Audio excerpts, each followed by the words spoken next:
Nah, ini dilema etika ini muncul di waktu-waktu tertentu. Ini biasanya waktunya waktu tertentu. Ini kita coba selesaikan sampai dengan tidak menimbulkan permasalahan.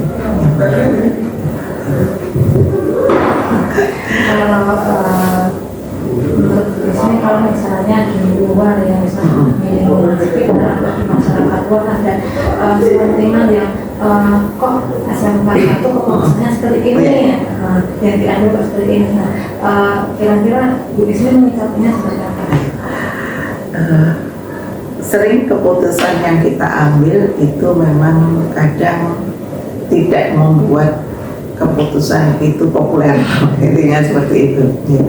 Namun apapun keputusan itu, karena itu kita tidak keputusan sendiri, keputusan sekolah, ini seperti itu. Awalnya seperti itu, mungkin awalnya akan seperti itu, tapi nanti lama-lama ya, dengan melihat situasi, kondisi, kemudian melihat SMK 1 Kalongan itu seperti apa, akhirnya bisa menyadari, oh keputusan yang diambil ternyata betul. Dan itu biasanya di awal-awal saya di sekolah manapun, ini sebulan 2 bulan biasanya seperti itu. Biasanya adaptasi, saya hanya mengamati dulu, nanti action. Jadi saya ngikuti yang lalu dulu, baru kemudian setelah ada ini baru action. Dan action pun itu biasanya tidak diterima oleh semua guru. Tapi apapun itu kalau demi kebaikan, ayo kalau maju. Yang nggak mau udah tinggal dulu. Nanti yang tinggal itu lama-lama akan malu juga. Dan kalau kita ngikuti yang tidak mau, nggak akan maju-maju. Gitu. Itu intinya kan dari yang tadi Husni jelaskan Anda itu kan bahwa apapun keputusan yang diambil itu muaranya nanti pada kepentingan murid itu ya. Kemudian tetap berpegang pada nilai kebajikan yang ada. Kemudian dari keputusan yang diambil itu kan tentunya bisa dipertanggungjawabkan untuk bisa dilaksanakan. Betul. Jadi pada intinya nanti muaranya kan mengikuti 3 hal tersebut. Kebajikan, tanggung jawab dari keputusan itu sendiri, juga komunikasi. Ada yang perlu disampaikan lagi? Iya. Contoh saya ingin lebih tahu lagi kalau terkait dengan pengambilan keputusan, tentunya kan tetap nanti ada koridor regulasi Bu ya, misalnya ada sebenarnya. Apakah selama ini Bu Isni kalau dalam pengambilan keputusan pernah tidak ada istilahnya membingungkan regulasi itu untuk satu tujuan yang benar begitu? Ya, terima kasih. Apapun keputusan itu regulasi itu jadi pedoman. Tapi yang namanya kebijakan kadang mesti waksudnya. Nah, bengkoknya itu tetap dalam koridor untuk kebaikan. Yang jelas itu. Yang jelas untuk kebaikan. Seperti yang tadi saya contohkan tadi, membuat YouTube dan lain sebagainya itu semua. Cuma di sini sedangkan sekarang walaupun di regulasi ada kebijakan itu tidak diimun dan lain sebagainya. Nah, bagaimana agar tidak berbiaya tapi tetap kegiatan ini bisa terlaksana seperti itu. Ya, kita belok sedikit tapi untuk kebajikan. Mungkin dari yang tadi disampaikan terkait pengambilan keputusan yang mengambil dilema kan sudah dijabarkan. Kemudian untuk yang bujukan moral ini kan kita berprinsip pada sesuatu yang benar dan salah. Tapi pada satu sisi ada sebuah kasus di mana itu pada posisi salah tapi itu sudah menjadi persetujuan semua orang gitu ya. Apakah pengambilan keputusan yang dilakukan nanti seperti apa? Ini kasus juga pada saat kami di beberapa sekolah ya, di sekolah A pada saat awal, sekolah B pada saat awal, dan di sekolah I pada saat awal. ini terkait dengan biasanya kalau saya lebih ke bendahara. Bendahara itu ada regulasi, ya. Pertanggungjawaban yang betul ada ini. Contoh perjalanan dinas itu harus dilampirkan undangan, harus dilampirkan SPPD, surat tugas, laporan kegiatan, dan kalau itu etos ya ada bukti bensin, bukti tol ataupun apa, dan dokumentasi.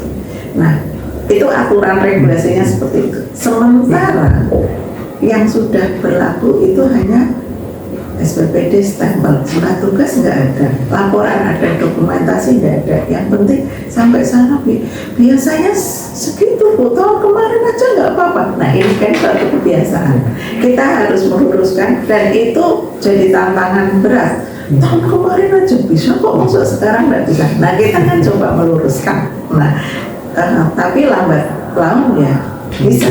Tapi awalnya cukup berat. Okay.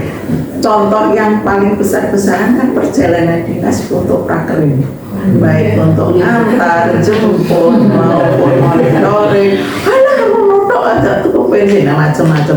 Ini kan pada regulasinya jelas jadi seperti itu. Tapi kemarin aja nggak seperti itu kok ini.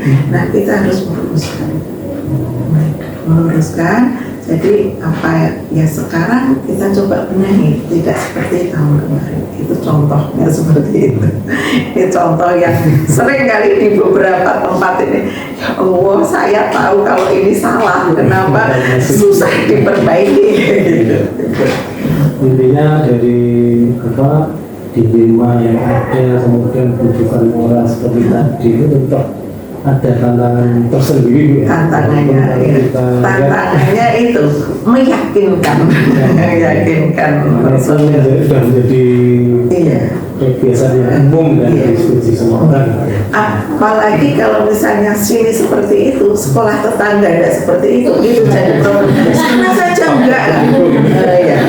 Padahal kan kadang-kadang pimpinan beda ya. Ini mungkin paham lebih, tahu ini, yang ini lebih ini. Jadi udah kalau sudah gitu, tapi ya gimana caranya? Kalau di tahun pertama seperti itu, tapi nanti perjalanannya sudah baik ya, insya Allah sih akan mengikuti regulasi. Iya, betul. Nomor siji. Dari banyak orang dengan karakter yang tidak sama. Betul. Peserta gue yang berdekatan. Iya. Jadi apa juga Iya. Kemarin aja gitu, Bu, SMK 3 ada band kok, Bu, boleh. Saya tahu banyak SMK 3 itu nggak narik iuran, itu dari sponsor semua. Diam gitu. Ora usah ngapusi neng SMK loro, neng SMK telu banyak itu mata saya. SMK gimana? Harus begini. Iya, itu tidak dikelola sekolah. Udah biasa kayak gitu. Aku usah bohongi saya. Kurang survei. Iya. Mungkin terakhir Bu, ketika tadi dijelaskan itu tips and triknya Bu, ketika menghadapi suara itu yang misalnya satu terus bisa memenuhi semua, terus kemudian tips and triknya sebagai kepala sekolah dan bisa mensikapi semua. Ya mungkin ini semua sih ada di jenengan sebenarnya, kecuali sabar. Ini kita yang penting adalah mengendalikan emosi, ya. Emosi itu jangan sampai ya, kontrol emosi, manajemen waktu itu yang utama. Jadi jangan sampai marah kelihatan orang gitu. Ya, jangan sampai kelihatan wah habis marah, habis marah ini. Jadi itu jangan sampai kelihatan, jangan sampai kelihatan. Iya, kita panggil sini, kita marah-marahi nggak apa-apa, setelah keluar taksi tempat umum gitu kan. Iya. Tapi saya juga belum pernah lihat ini semua. Nanti bisa. Padahal kalau sudah marah, sudah diam semua. Marahnya dia mungkin. Malah jadi bahaya marahnya dia. Itu sih barangkali itu saja.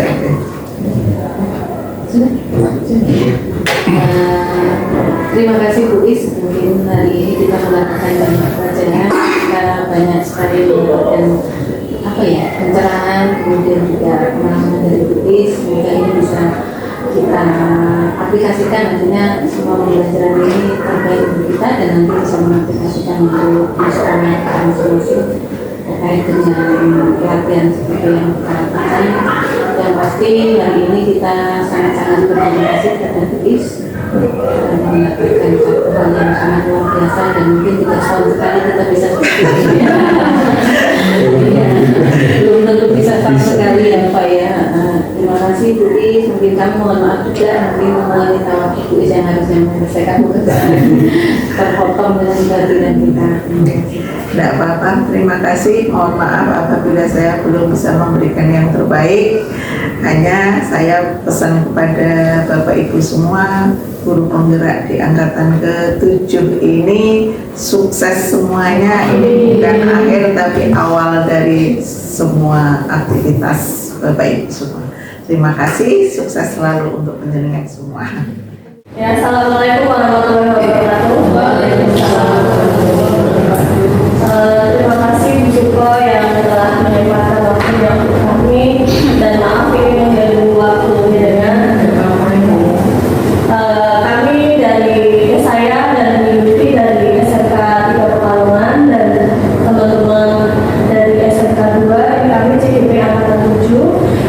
Kami mendapat tugas untuk mengadakan wawancara pada kepala sekolah terkait identifikasi kasus dilema etika atau bukan normal. Jadi kami nanti mengajukan mungkin 8 pertanyaan.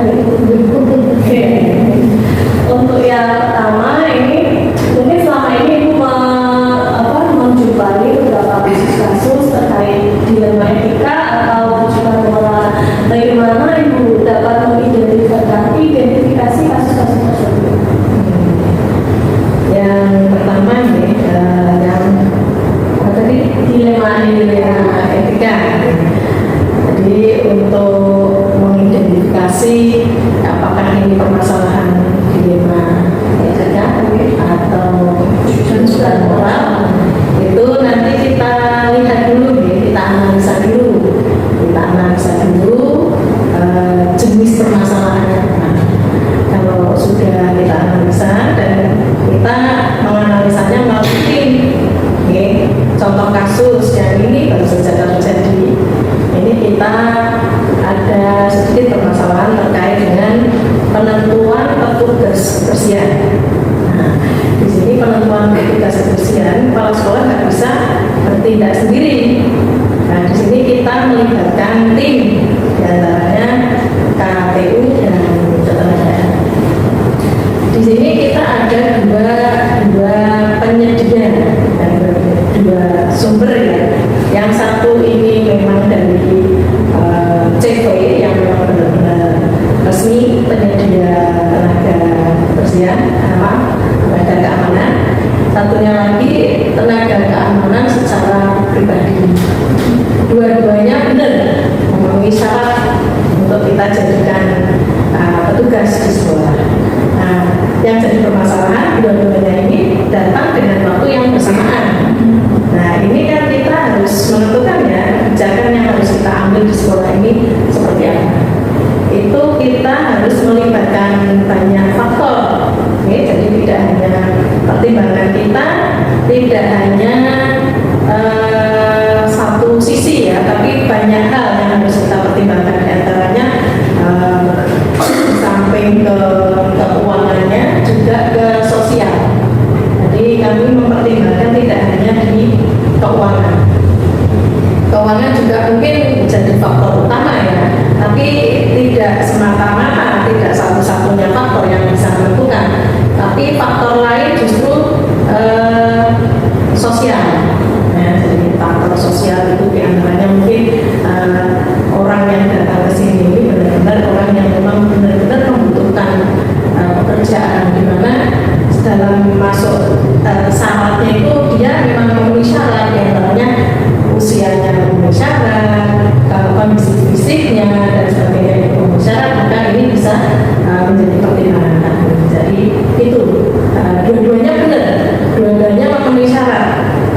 kebijakan apa yang akan kita ambil, ya itu nanti tergantung tim, kita kembalikan kepada pertimbangan yang tadi menjadi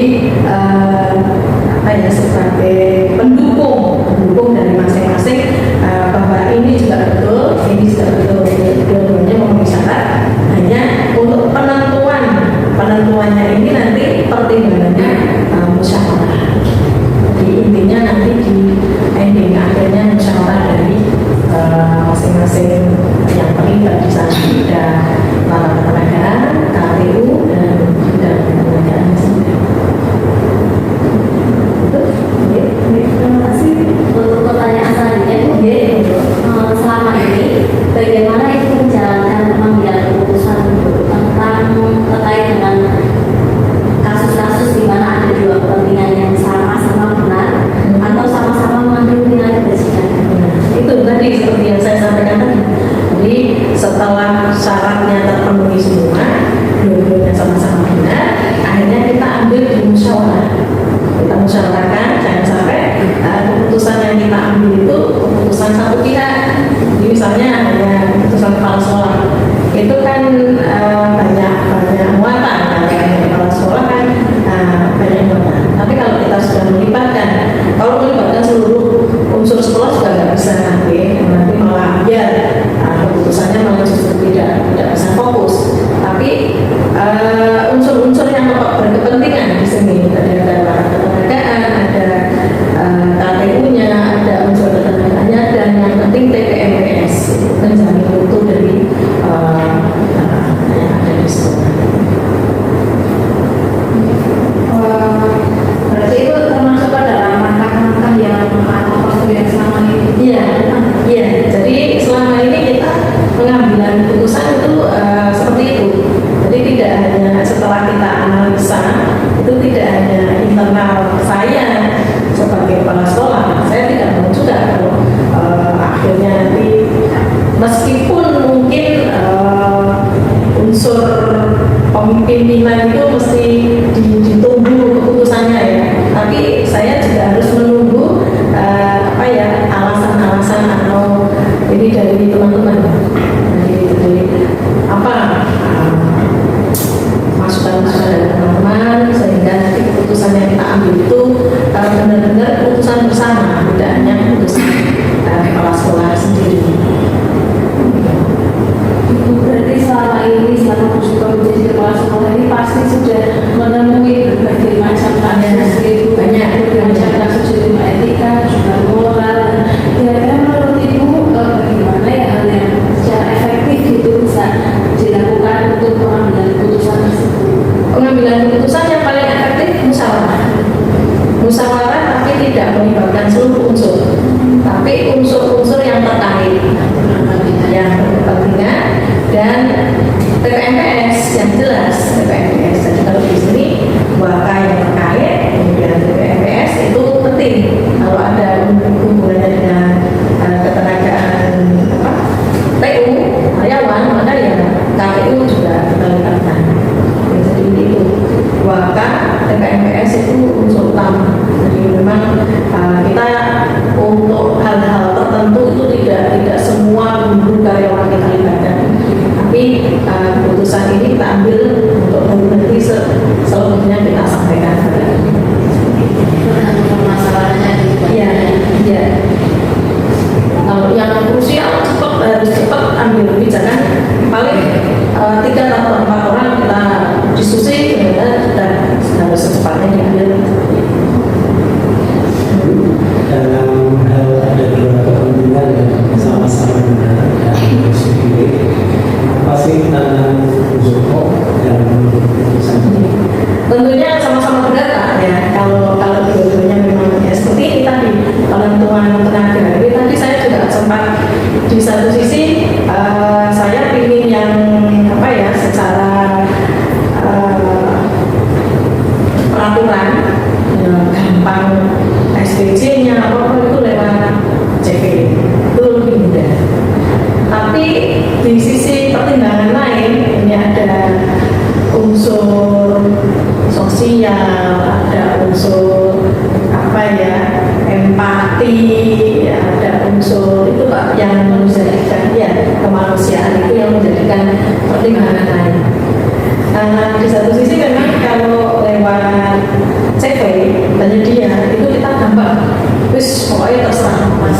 pasrah ya. Jadi SPJ-nya gampang meskipun harganya lebih mahal.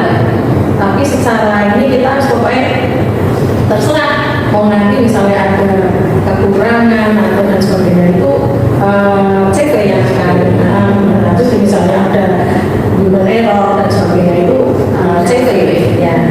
Tapi di sisi lain ini kemanusiaan, kemudian apa ya itu sosial, empati itu juga pertimbangan Pak, kita kok mesake itu sementara sama-sama sudah memenuhi syarat, sama-sama sudah memenuhi syarat. Ini faktor ini yang kadang menjadikan faktor kemanusiaan itu Pak. Saya lebih apa ya berat kemanusiaan. Kalau CV itu memang dia memang bedanya itu, tapi ya, tapi kalau lihat ini di sisi kemanusiaannya itu saya lebih berat ke situ. Ya. Itu tantangannya seperti Iya, memang berat, dua-duanya berat. Tapi ya pertimbangan utama saya kemanusiaan. Iya, lebih ke sana. Jadi kalau misalnya ada ketemu dengan anak-anak seperti itu, biasanya apa tuh yang nanti misalnya kayak kakak gitu ya, kira-kira apakah perlu ini gimana kalau enggak apa Sesuai kebutuhan. Sesuai kebutuhan. Kita ambil kebijakan, terutama kalau kebijakan yang harus diambil secepatnya, itu ya kita biasanya maraton setelah internal beberapa orang gitu, terus sudah kita mengambil sendiri, tapi untuk memastikan bahwa apa yang kita ambil ini benar, nah kita melibatkan beberapa orang, kita minta masukannya. kalau keputusan itu sendiri pernah berubah nggak sih? Maksudnya ketika di internal ini di banyak ini baru itu pernah Jarang. Biasanya yang sudah sepakat, kita sepakati di tim kecil itu biasanya untuk ke floornya itu tinggal apa ya, semacam pemantapan dan sosialisasi saja. Misalnya dalam pengambilan keputusan dalam kaitan dengan kasus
usia sekolah, wajib sekolah, kuncinya ini. Misalnya perkara anak itu ternyata sudah tidak nyaman di sekolah di sini, nah harus dia mau pindah ke sekolah lain. Kalau memang ternyata di sini memang sudah tidak bisa, ya kita rekomendasi. Tapi kalau masih mungkin, contoh kasus kemarin kebetulan kemarin kejadian. Anak ini kelas 10, kebetulan sudah beberapa hari tidak sekolah karena dia mau bekerja berjualan teh itu ya di depan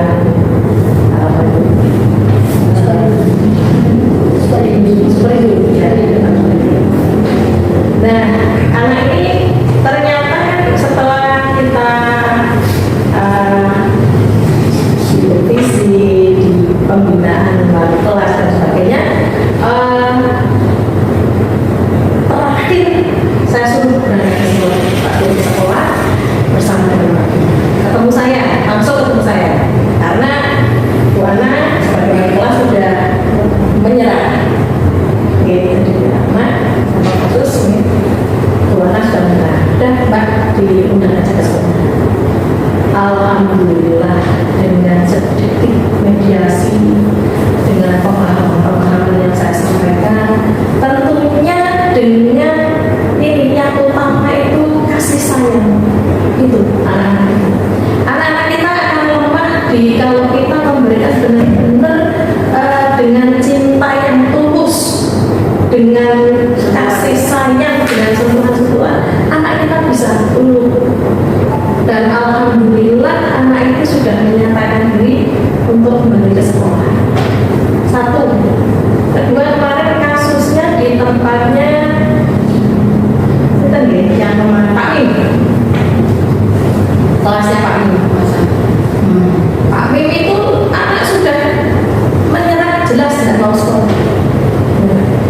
Maksud bukan berarti saya membanggakan saya sendiri ya, tapi ini saya memberikan pembelajaran kepada teman-teman bahwa yang kita lakukan kalau dengan cinta, dengan tulus, dengan kasih sayang, insya Allah itu bisa. Saya sudah 2 kasus dengan di hari yang berdekatan. Kemarin kelasnya Pak Mim, itu anak sudah benar-benar tidak mau sekolah. Pak suruh datang ke sekolah dengan ibunya. Dengan itu saya melakukan permintaan, ada Pak Mimnya, ada ibunya, saksinya. Akhirnya anak itu mau sekolah lagi, dan alhamdulillah sampai hari ini dia sekolah lagi. Itu contoh-contoh kasus yang jadi kalau menurut saya perhatian, kemudian yang kita lakukan itu benar-benar tulus. Itu anak itu merasakan dari hati. Iya, dari hati. Benar-benar itu terjadi. Alhamdulillah. Ini 2 kasus kesiswaan kita 2 hari di Pak Mim dengan Bu Ana ya. Alhamdulillah dua-duanya. Dan saya nggak segan-segan, saya memang minta nomor WA-nya. Nah, itu saya sentuh dengan Assalamualaikum, saya dulu dengan bahasa-bahasa seperti itu saja. Itu saya nggak membayar juga enggak. Saya gimana sudah mau berangkat sekolah itu barangkali juga bisa dipakai untuk Bapak Ibu wali kelas untuk membangkitkan motivasi. Kadang motivasi anak di rumah ini yang kasus yang ini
kami petik tadi dengan penuh cinta dan kasih sayang untuk menghadapi siswa-siswa itu. Karena mungkin memang sama Bu, di tempat kami juga siswa-siswa kami juga kemungkinan memang dari latar belakang yang kurang perhatian. Jadi memang harus perlu cinta dan kasih untuk bisa membuat mereka lebih dari apa yang mungkin mereka melakukan kesalahan gitu. Jadi tidak perlu dengan apa kekerasan gitu. Terima kasih Bu, mungkin cukup. Sekali lagi mohon maaf kami mengganggu waktunya. Sama-sama. Assalamualaikum warahmatullahi wabarakatuh. Waalaikumsalam. Terima kasih Bu Yani, selamat pagi. Iya, untuk kesempatan hari ini kami mengucapkan terima kasih karena Bu Yani telah menyempatkan waktunya sehingga bisa bertemu dengan Bu Yani dalam satu kegiatan di mana tugas kami untuk mewakili Bu Yani terkait dengan pengambilan keputusan atau pengambilan kebijakan video. Nanti ada beberapa pertanyaan Bu Yani yang kami ajukan terkait dengan pengambilan keputusan. Nanti bisa kalian mengenai terkait dengan kasus-kasus yang sudah terjadi selama di SMA Negeri 3 ini. Oke, ya. Langsung saja yang pertama saya dulu ya Pak. Selama ini bagaimana Bu Yani dapat mengidentifikasi kasus-kasus yang merupakan dilema etika atau bujukan moral? Oke, terima kasih. Ini saya apa ya? Bangga nih pada teman-teman yang sudah menjadi calon guru penggerak. Mudah-mudahan sukses semua. Ada beberapa hal yang ingin saya sampaikan sesuai dengan pertanyaan tadi ya. Kaitannya dengan apa ya, identifikasi sebuah permasalahan itu masuk dalam kategori dilema etika atau bujukan moral. Itu melihat dari permasalahan tersebut itu apakah antara hal yang benar dengan yang benar sama-sama benar tapi bertentangan.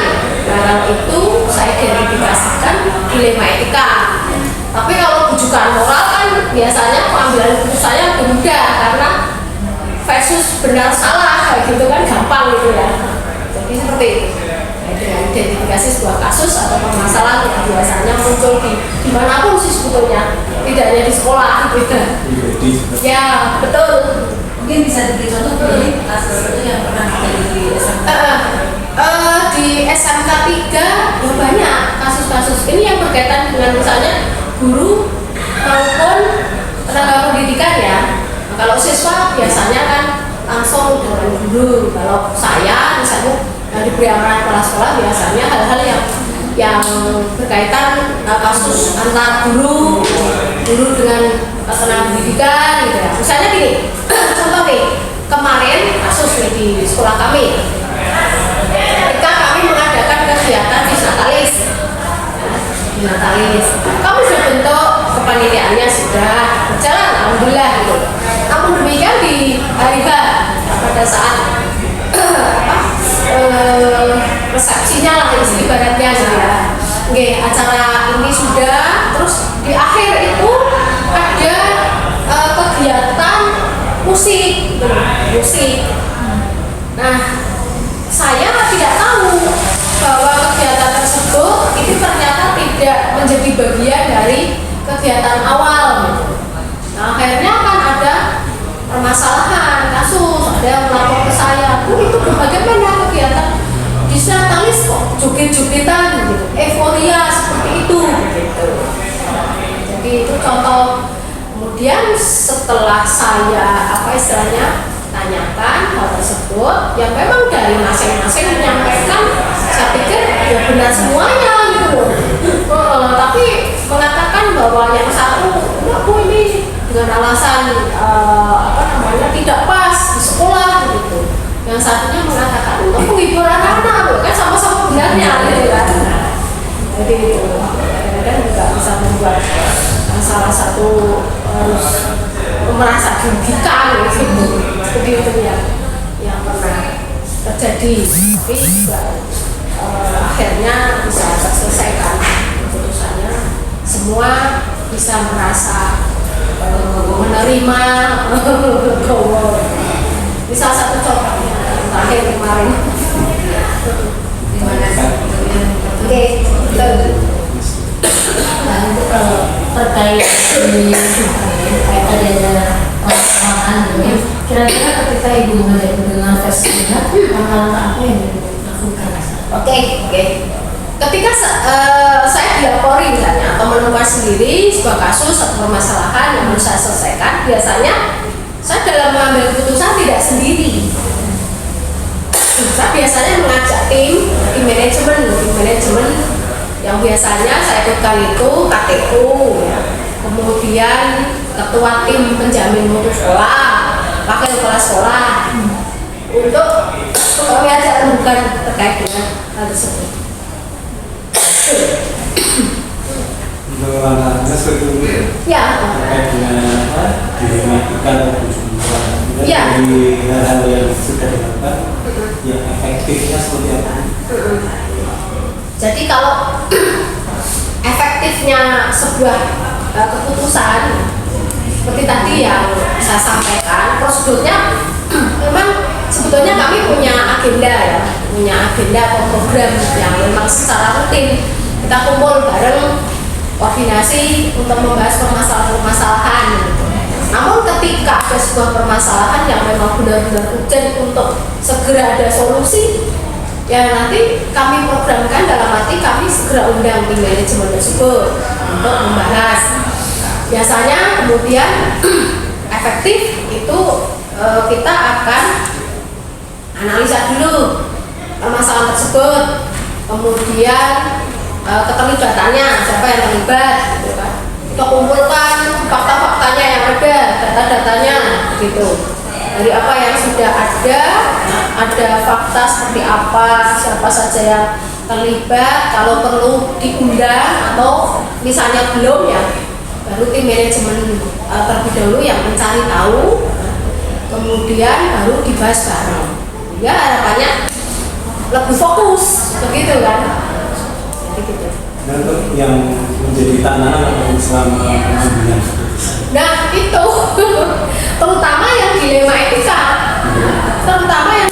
etika itu tantangannya ya luar biasa. Bisa jadi apa yang kita nanti putuskan, ya misalnya kita tidak mempertimbangkan banyak hal, nanti justru menimbulkan pertentangan atau perselisihan antar kelompok, misalnya kelompok kecil atau mungkin individu dengan kelompok yang lain gitu kan. Bisa jadi seperti itu kalau memang benar-benar dalam pengambilan keputusan tidak mempertimbangkan hasil akhirnya seperti apa gitu toh. Kemudian apakah melanggar nilai-nilai atau moral gitu kan. Kemudian nanti hasil tersebut benar-benar bisa dirasakan kemanfaatannya, bisa menerima semuanya atau tidak gitu. Bisa jadi juga mungkin akan memunculkan, karena kadang-kadang kan gini ya, misalnya nih ada banyak pertimbangan ketika kita harus mengambil sebuah keputusan gitu ya.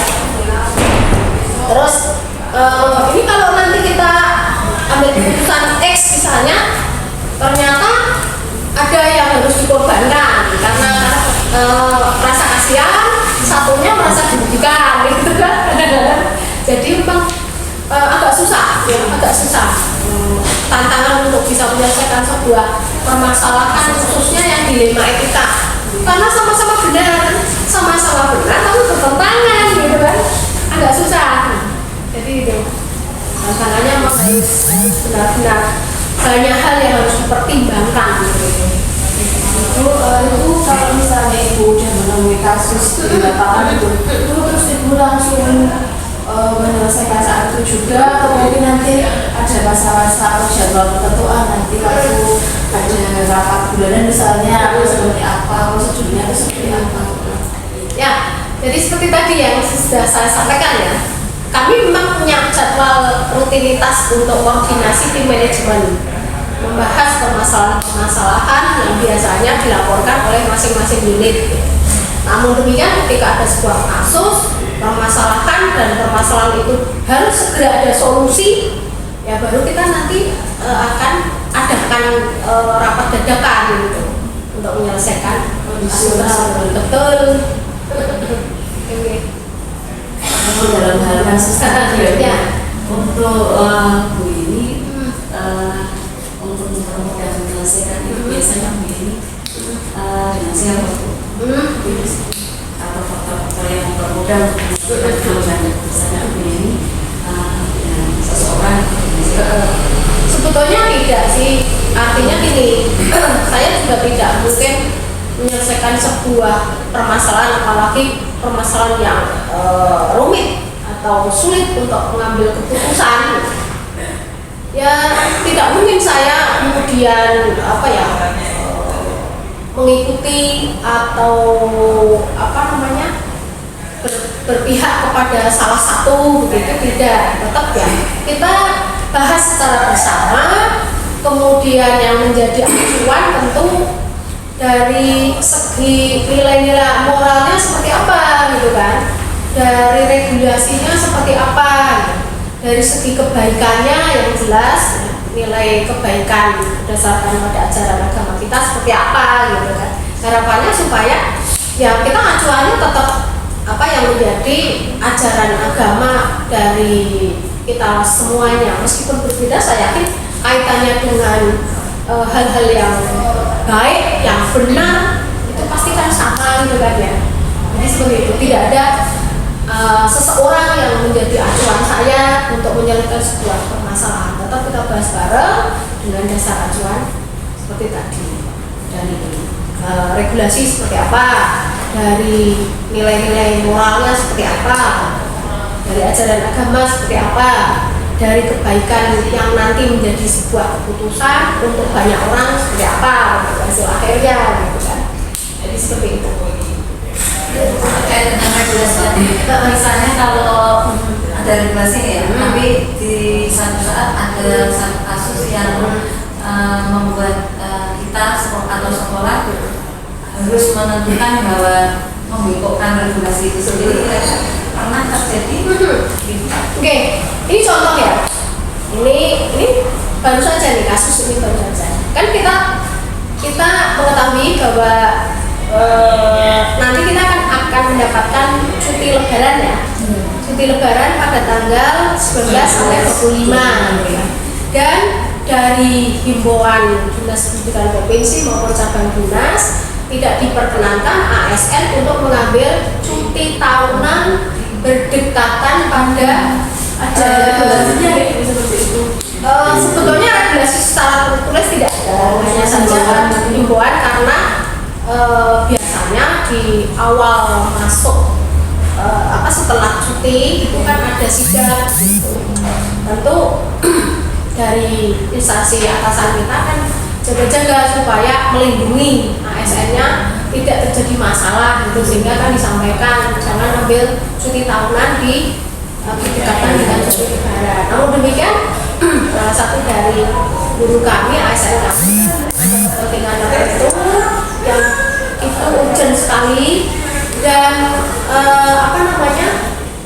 harus keluar wilayah provinsi gitu. Nah ini kan saya bingung kan kalau saya melakukan mengizinkan tentu kan melanggar regulasi gitu. Makanya yang saya lakukan mencoba mencari solusi. Solusinya salah satunya kebetulan yang bersangkutan kan ini menjadi pembimbing dari kegiatan lomba LKS yang akan datang gitu. Nah akhirnya saya sampaikan kayak gini aja, dengan saya tegasi untuk membimbing pelatihan siswa yang akan maju LKS di industri.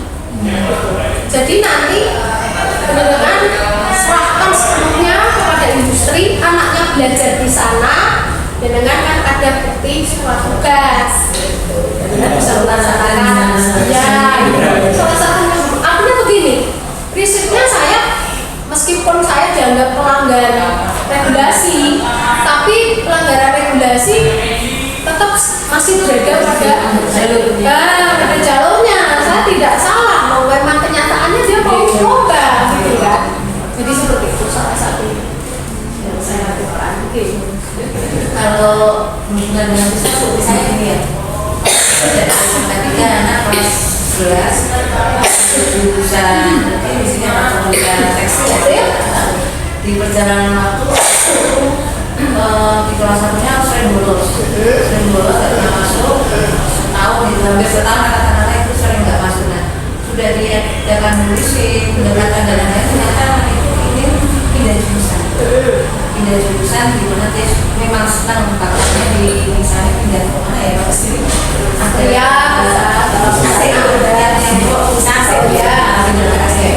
nah apa yang misalnya atau mungkin bukan langsung itu ya ada kantor dia kelas yang dilakukan terkait dengan anak itu kalau nggak pindah jurusan dia mau putus sekolah. Sementara di Pak Menteri sendiri menyampaikan untuk tidak mengeluarkan dengan alasan yang seperti itu ya. Terkait dengan itu mungkin bagaimana pengambilan jurusan anak itu diperbolehkan pindah jurusan di kelas 11 dengan salah satu atau anak itu disuruh pindah sekolah atau gimana? Oke, kalau ini kan kaitannya dengan pemberlakuan kurikulum merdeka ya, di mana di tempat kami untuk pemberlakuan kurikulum merdeka kan baru tahun ini, ya kelas 10 atau fase E, sehingga untuk yang nantinya anak kelas 10 atau fase E mau ke fase F untuk pemilihan itu kan belum berlangsung. Nah, dari pertanyaan ini tadi, ketika misalnya ada sebuah permasalahan seperti tadi, ada anak ingin peminatan di konsentrasi keahlian tertentu, dia sudah di awal sudah katakanlah dia sudah sesuai peminatannya ke sana, tapi dalam perjalanannya ternyata kok ingin beralih dari konsentrasi keahlian gitu ya. Jadi karena kami belum pernah mengalami hal tersebut, kalau berdasarkan pada apa yang saya pelajari, apa yang saya ketahui di kurikulum merdeka terkait dengan hal tersebut, memang harus dipertimbangkan atau harus dibicarakan dengan banyak pihak, terutama guru BK yang mengetahui kait dengan karakter anak atau passion anak dari awal, kan yang mendata dari awal kan guru BK gitu kan. Kemudian guru-guru lain, wali kelas misalnya, wali kelas jelas mengetahui sejauh mana anak pengembangan belajarnya gitu kan. Nah kalau misalnya terjadi hal seperti itu, misalnya di tengah-tengah padahal dia sudah memilih salah satu konsentrasi keahlian, lah tergantung misalnya nih dia memilih konsentrasi keahlian ke PTU, kan kita akan gali dulu alasan dari anak tersebut, mengapa kamu pengen pindah di konsentrasi keahlian yang lain. Tinggal nanti jawaban anak seperti apa. Misal nih anak jawabannya, saya pengen nanti bekerjanya itu di industri tersebut gitu misal. Nah ini memang menjadi pertimbangan, kecuali saya pengen ada tambahan Bu untuk keterampilan AC gitu. Nah kalau seperti itu karena kami kan membuka apel pilihan itu misalnya nanti bisa mereka diikutkan di apel pilihan yang konsentrasi keahlian di AC gitu. Seperti itu. Jadi berdasarkan kasus ya, yang jelas kami menginginkan apa yang menjadi peminatan dari anak itu kita bisa mengakomodir gitu. Makanya konsentrasi mobilan kemarin sempat kita diskusikan berkali-kali rapatnya karena memang kadang-kadang juga dilemanya begini, ketika berdasarkan GoForm anak minat di mana ternyata jumlahnya tidak sesuai, ada yang jumlahnya berlebih sementara SDM yang tersedia di kami terbatas. Ini kita kemarin juga sudah sempat dibahas itu, gimana nih nanti anak kecewa ya, anak kan berdampak kalau dia udah milik ini ternyata tidak bisa dialihkan kemana gitu karena gurunya kurang dan seterusnya. Jadi seperti itu. Kalau dari semua yang disampaikan sama Bu Yeni, kalau menurut Bu Yeni pembelajaran apa yang bisa Bu ambil dari keputusan terkait ini? Pembelajaran yang paling efektif begitu ya, yang bisa diambil sama Bu Yeni selaku pengambil keputusan? Oh ya, jadi dalam mengambil sebuah keputusan apabila terjadi dilema etika itu memang ada beberapa pertimbangan seperti tadi yang sama tuh, sehingga harapannya kan kita itu akan dapat